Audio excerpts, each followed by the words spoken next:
Graça e paz da parte de nosso Senhor e Salvador Jesus Cristo. Amém? Seja bem-vindo. Você está no canal Beit Sefer, Escola Bíblica à Distância. Como você sabe, nós estamos estudando a revista Palavra e Vida, da Convenção Batista Fluminense, cujo tema central é Corpo e Unidade. Cartas de Paulo aos Coríntios. Pois bem, nós já chegamos na 12ª lição, a penúltima do trimestre, com o tema Reconciliação e Oferta. O fato de Paulo retomar a história sobre seus planos de viagens recentes, depois de havê-los mencionado ainda no início da carta, parece ser sinal de que ele não escreveu esta carta em um único momento. É bem provável que ele tenha escrito um pedaço num dia e outro pedaço no outro, até decidir enviar o manuscrito para a igreja. Isso poderia acontecer quando finalmente o mensageiro estivesse pronto para seguir a viagem. Segundo o comentário do Novo Testamento, exposição da segunda epístola aos Coríntios por Simon Kistemaker, essa carta parece ter sido escrita em várias etapas. Paulo se deslocou de Éfeso a Troade, depois a Macedônia, e seguiu para Ilírico. Durante suas viagens, ele escrevia por partes essa segunda epístola à igreja de Corinto. Sempre que ouvia notícias de lá ou sobre os coríntios, Paulo ia respondendo a esse assunto.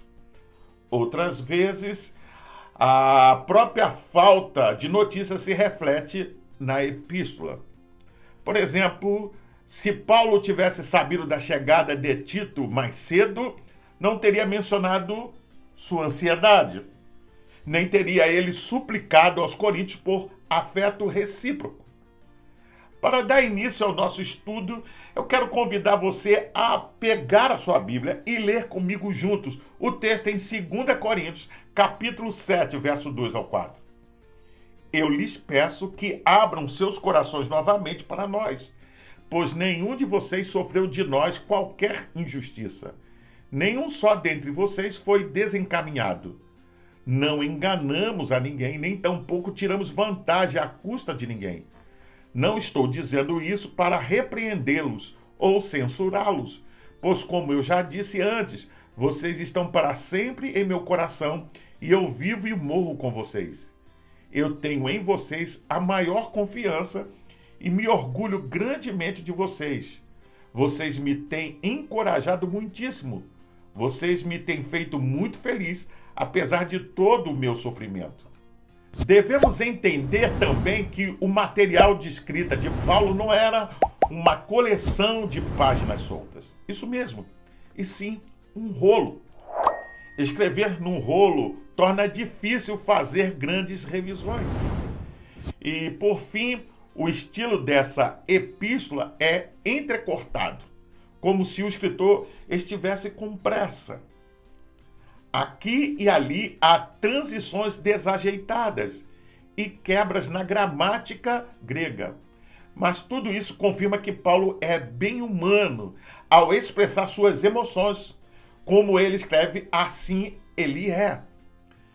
De forma semelhante, não precisamos nos preocupar ao notar essas passagens abruptas em uma carta paulina. Os capítulos de 7 a 9 parecem mesmo ser resultado de um outro estado de espírito do apóstolo. É quase um parênteses dentro da carta. Aqui ele volta a falar da oferta aos crentes em Jerusalém. O conteúdo é menos teológico e mais prático.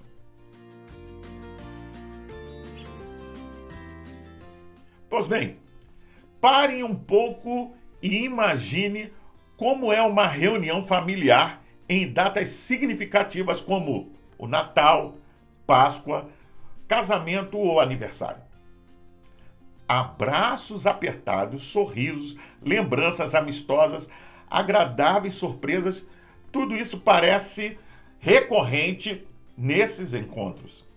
A alegria costuma ser o tom de um momento como este, especialmente se alguém surge com uma novidade, como a aprovação no vestibular, um emprego novo ou, quem sabe, uma gravidez.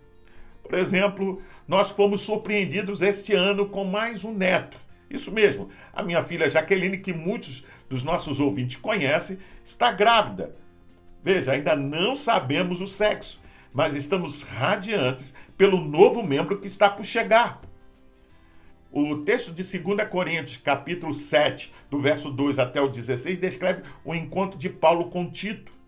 Após enfrentar um momento difícil na região da Macedônia, entre os gregos, Paulo recebeu sua visita e isso o encheu de contentamento. Com o jovem discípulo Tito veio um conjunto de boas notícias de Corinto. Os crentes estavam crescendo na fé e finalmente resolveram enfrentar abertamente alguns dos problemas mais difíceis da igreja. Saber que a igreja de Corinto estava amadurecendo e promovendo a causa do evangelho era a melhor coisa que Paulo poderia esperar. Antes de continuar, vamos ler a Bíblia em 2 Coríntios, capítulo 7, verso 13 ao 14. Além do estímulo que vocês nos deram com o seu afeto, nós ficamos ainda mais alegres vendo o contentamento de Tito, porque vocês lhe deram uma acolhida tão boa e acalmaram as preocupações dele. Eu disse a ele como ia ser e contei-lhe antes que ele fosse do meu orgulho por vocês. E vocês não me desapontaram. Eu sempre lhes disse a verdade, e agora ficou provado que eu me gabei diante de Tito com razão. Segundo o livro Foco e Desenvolvimento no Novo Testamento, os dois temas, ministério cristão e vindicação da lealdade de Paulo aos coríntios, se mesclam enquanto ele descreve a alegria do verdadeiro ministro, ou seja, o crescimento na vida daqueles a quem ele ministra. Reconhecendo a resposta positiva dos coríntios e o seu tratamento cordial para com Tito, Paulo prepara seus leitores para o segundo item de sua agenda epistolar, a questão da participação deles no fundo de auxílio. Neste aspecto, Paulo gastou um bom espaço dessa carta até agora, preocupado com as acusações contra sua autoridade e seu ministério que circulavam em Corinto. Do início da carta até o capítulo 7, verso 1, ele se explica e defende sua vocação no caminho de Damasco. Na parte final desta defesa, ele apela aos coríntios para não apenas se reconciliarem com Deus, mas também se reconciliarem com ele como o pregador do Evangelho de Cristo. Exatamente isso. As notícias trazidas por Tito o deixaram tão feliz. Parecia realmente que os crentes estavam prontos para abaixar as críticas, veja, e aceitar sua autoridade apostólica.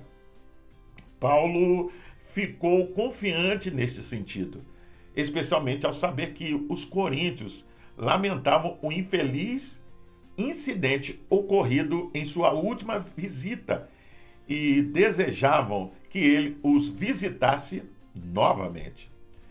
Era apropriado, portanto, que Paulo descrevesse seu encontro com Tito, após seu apelo aos coríntios para dar lugar a ele em seus corações. Façamos um pequeno exercício de memória neste momento para lembrar das últimas vezes que recebeu algum pedido por dinheiro. Então, muito provavelmente foram muitas ocorrências. Recebemos pedidos assim por telefone, e-mail, redes sociais, rádio, televisão. Ouvimos pedidos desse tipo nos sinais de trânsito, na fila do supermercado, no ônibus e no metrô. São tantos pedidos que acabamos, veja, nos acostumando com eles. E eles param, de certa forma, de mexer com os nossos corações. Não é verdade? Chega a um momento em que os pedidos simplesmente incomodam. E gostaríamos de pedir que os pedintes parem de pedir. É claro que isso também pode ocorrer no contexto eclesiástico. É provável que você ouça pedidos por contribuição com alguma frequência em sua igreja. Este espaço é sustentado exclusivamente com ofertas e dízimos dos seus membros. Apesar de alguns países do mundo ainda terem dízimos recolhidos no contra-cheque dos trabalhadores vinculados à igreja do Estado, isso não existe no Brasil e nem aqui em Portugal. Aqui isso é de competência exclusiva dos membros das igrejas que voluntariamente doam. Na igreja você ouve pedidos para ajudar crianças abandonadas, jovens viciados, adolescentes grávidas, moradores de ruas, idosos desamparados, desabrigados pelas chuvas, doentes sem remédio, missões, enfim. É uma gama muito grande de pedidos. A lista é gigante. Ela é gigante porque a necessidade é gigante. Coisa que não é exclusiva do nosso tempo, mas acompanhou a igreja desde os seus primórdios. Não é surpresa, então, que Paulo gaste 2 capítulos para fazer um apelo por dinheiro, como já havia feito na carta de 1 Coríntios. Antes de continuar, vamos ler a Bíblia em 2 Coríntios, capítulo 8, versos 7 e 8. Todavia, assim como vocês se destacam em tudo, na fé, na palavra, no conhecimento, na dedicação completa e no amor que vocês têm por nós, destaquem-se também neste privilégio de contribuir. Não lhe estou dando uma ordem, mas quero verificar a sinceridade do amor de vocês, comparando-a com a dedicação dos outros. Na seção de 2 Coríntios, capítulo 8, verso 1, até o capítulo 9, verso 15, encontramos 2 propósitos. Em primeiro lugar, ela encoraja os coríntios a cumprirem suas promessas de apoio para o fundo de auxílio. E, em segundo lugar, fornece uma defesa de como Paulo lida com assuntos financeiros, visto aparentemente havia pessoas em Corinto que questionavam sua honestidade e suas motivações. Paulo primeiro estabelece os macedônios como um padrão, veja, a ser seguido em Corinto. E então exorta os coríntios com base na generosidade máxima de Cristo, a encarnação. Em tudo isto, Paulo esperava plenamente que Deus se mostrasse fiel em suprir o que fosse necessário àqueles que contribuíssem em obediência. Como se pode observar, o autor destaca que o capítulo 8 de 2 Coríntios fornece um grande texto bíblico para o ensino da mordomia hoje. Embora alguns dos coríntios estivessem questionando sua autoridade, Paulo pediu dinheiro para os pobres cristãos de Jerusalém. Cerca de 1 ano antes da escrita de 2 Coríntios, os crentes em Corinto começaram a arrecadar dinheiro para os pobres em Jerusalém. Na outra carta, Paulo instruiu os membros da igreja a separar dinheiro toda semana para a oferta. Mas parece que essa coleta não teve êxito. Provavelmente, pregadores gananciosos e viajantes sugeriram que o apóstolo havia inventado a coleta para extorquir dinheiro da congregação. Eles fizeram essa acusação apesar de Paulo não ter recebido qualquer contribuição dos coríntios para sustentar o seu próprio ministério. Ele havia se sustentado como fazedor de tendas quando estava em Corinto. De qualquer forma, um dos propósitos de 2 Coríntios era encorajar os coríntios a terminar a coleta iniciada há um ano. Paulo estava enviando Tito como seu representante oficial para liderar esses esforços. A habilidade de Paulo em apresentar um contato à necessidade e como os coríntios poderiam atendê-la é um exemplo de como pedir ajuda financeira de maneira apropriada. Foi somente depois de explicar, minuciosamente seu ministério aos coríntios que ele entrou no assunto do dinheiro. Ele já havia defendido sua honestidade e integridade, explicando sua vocação e a natureza da sua pregação aos gentios. Descrito as dificuldades e sofrimentos que suportou por causa de sua devoção a Cristo. Somente então ele apelou aos crentes para que imitassem o exemplo dos macedônios, que deram de sua pobreza. Eles deram por sua devoção a Cristo e até imploraram a Paulo pela oportunidade de dar. Antes de continuar, vamos ler a Bíblia em 2 Coríntios, capítulo 8, verso 20 ao 21. Viajando juntos, nós nos guardaremos de qualquer suspeita, pois estamos preocupados com que ninguém encontre falta alguma no modo pelo qual estamos lidando com esta enorme oferta. Deus sabe que somos honestos, mas eu quero que todos os saibam também. Foi por isso que fizemos tal arranjo. A próxima sessão introduz as pessoas que Paulo designara como os encarregados das doações coríntias. A excelente reputação desses homens os tornava administradores ideais. A esta altura, Paulo mostrava como levava a sério o risco de desacreditar o ministério. Ele não se satisfazia apenas com fazer o que era certo, querendo antes que toda essa operação multi-igreja, permanecesse visível e acima de qualquer suspeita. Muitos pastores e líderes, ainda hoje, perdem o ministério, ficam desacreditados porque administram com falta de transparência o dinheiro que arrecadam. Paulo mostra a necessidade de administrar com honestidade os recursos arrecadados das igrejas. Destacaremos alguns pontos importantes. Vejamos quanto à forma que Paulo administrou os recursos que recebeu. Primeiro, ele fez o pedido da oferta. Segundo, ele criou uma comissão para levá-la. Terceiro, vemos o cuidado preventivo e a honestidade do apóstolo, realizando, podemos dizer, uma prestação de contas. Quarto, ele fez agradecimentos àqueles que contribuíram. E quinto, ele fez chegar a oferta às mãos da igreja em Jerusalém. Como vimos, Paulo também deu uma explicação detalhada das preocupações que havia tomado para garantir que o dinheiro não fosse mal administrado. 2 representantes das igrejas acompanhariam Tito a Corinto para garantir que o dinheiro chegasse aos destinatários pretendidos. Esses representantes até acompanhariam Paulo quando ele entregasse o dinheiro à igreja de Jerusalém.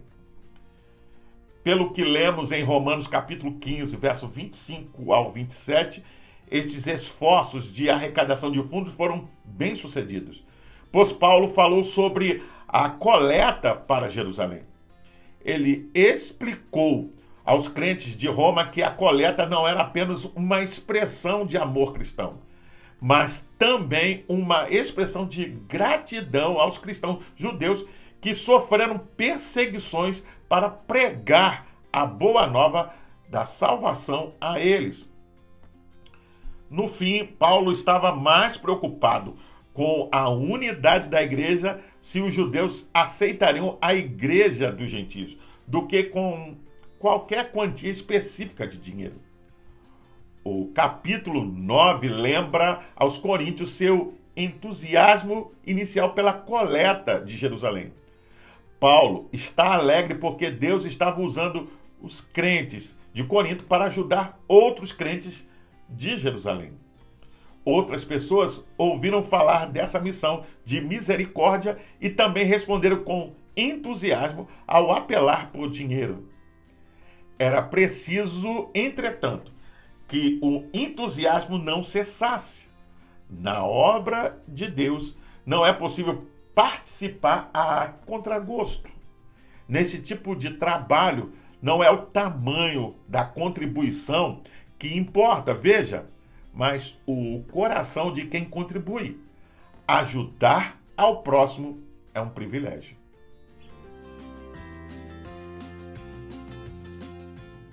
Por fim, como vimos, Paulo, em lugar de condenar a igreja em Corinto, ele tem grande confiança e um grande orgulho em relação a eles. As notícias dos coríntios trazidas por Tito capacitaram o apóstolo a dizer que estava cheio de consolação e transbordante de gozo em todas as tribulações. O apóstolo manteve a porta aberta para a reconciliação pessoal pela integridade do seu comportamento, sua devoção e pelo positivismo da sua atitude em relação aos coríntios. Outro aspecto importante a ser destacado é que Deus poderia fazer as coisas de outra forma. Você crê nisso? Eu também creio.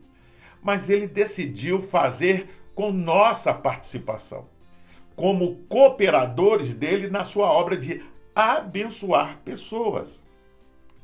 Deus quer doadores alegres e participantes da obra entusiasmados. Por isso, a moedinha de uma viúva pobre tem tanto valor quanto o ouro de um rico. Deus prescinde de doadores egoístas e descontentes.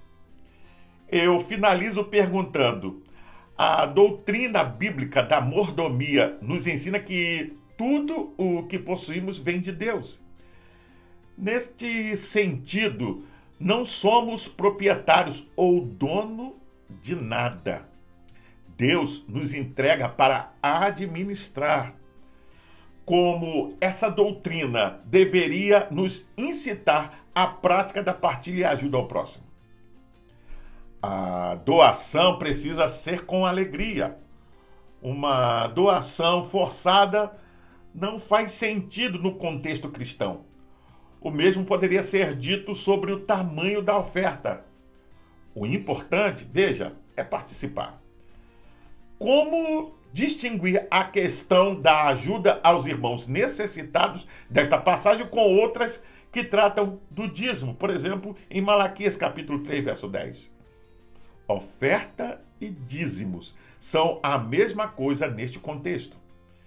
Eu convido você a fazer a leitura diária, que vai de segunda até domingo, onde você vai encontrar diversos textos que vão te ajudar a entender e a compreender melhor esta lição.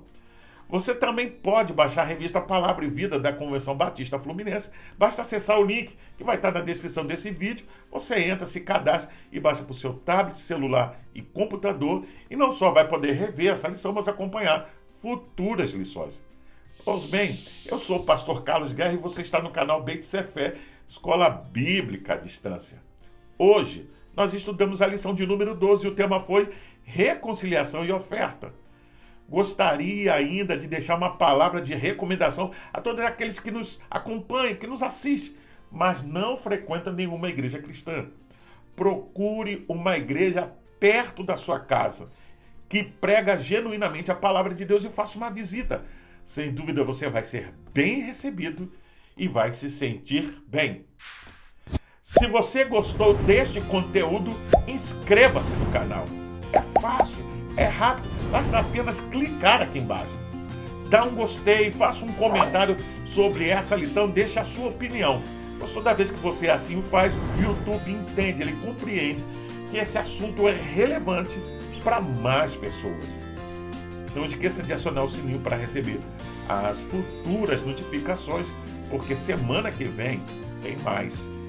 e nos ajude a compartilhar o conteúdo deste vídeo para mais e mais pessoas, porque o meu acesso é limitado. Você também pode ouvir essa lição assistindo ou acessando o seu podcast preferido. Até o próximo encontro. Nos vemos em breve. Fique na paz. Deus te abençoe.